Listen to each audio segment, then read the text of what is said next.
The palace had begun to stir. Servants swept the corridors, eunuchs whispered the morning reports, and the faint chime of bells echoed from the garden. But Mama wasn't heading to her usual duties today. Clutched in her sleeve was a sealed note Jinxi's authorization for a routine inspection of the wine stores near Consort Li Hua's quarters. Routine.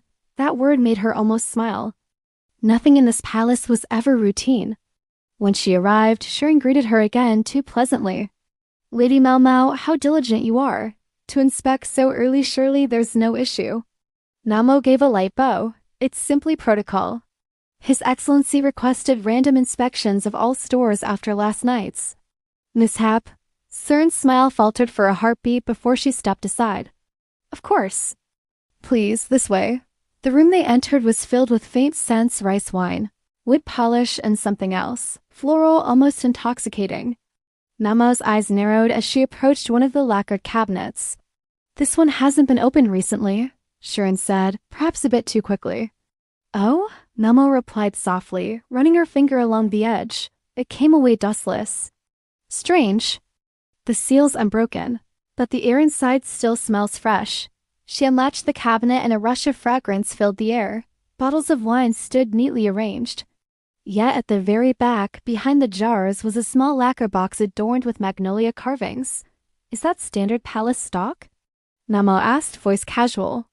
Shirin hesitated. "I believe it was sent as a personal gift to Lady Li Hua from a merchant in the West." Mama lifted the lid. Inside were tiny porcelain vials, delicate perfume containers, each labeled with faint brushstrokes. Her sharp nose caught the undertone immediately. Crushed magnolia bark, oil of bitter almond, and hidden beneath a faint trace of cyanide derivative. Her pulse quickened, but her expression never changed. "Lovely fragrance," she murmured. "Though a bit strong for my taste." "Lady Li Hua enjoys unique scents," Shirin said, stepping closer. Her voice was smooth, but there was tension beneath. Namo closed the box with a gentle click. Understandable. Beauty often hides danger. Their eyes met, two women smiling, both fully aware the politeness was only surface deep. Later that day, back in her chamber, Mama began grinding a small sample of the perfume under a thin glass slide. Under the lamplight, she analyzed its reaction with silver powder.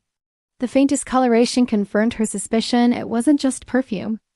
"It's a delivery method," she whispered. Poison masked as fragrance. Jinxi entered quietly. "Did you find anything?" She looked up, eyes bright. "Yes, someone in Li Hua's household has been weaponizing scent." Jinxi frowned. "For what purpose?" Namo handed him the slide. "Control, influence, maybe even blackmail. Whoever breathes this daily would slowly weaken. They wouldn't die at least. Not immediately, but they'd become dependent on antidotes or the right perfume to survive." Jinxi's jaw tightened. "That's monstrous. Effective," Mama replied coldly. "Especially in a court where beauty is everything." She paused, her voice softening slightly. "But if Li Hua herself is the victim, not the culprit?" He looked at her sharply. "You think she's being controlled?" "Possibly, and the one who holds the antidote." Nama's gaze darkened. "Could be closer than she realizes." The candlelight flickered. Somewhere outside, wind rustled through the magnolia trees. And Mama understood this mystery wasn't about envy or power anymore. It was about survival. Next episode preview, episode 128, The Scent of Lies. Malmo confronts the truth behind Li Hua's perfume and discovers the twisted bond between mistress and servant. But when the poisoner's identity begins to unravel, so does Malmo's own safety.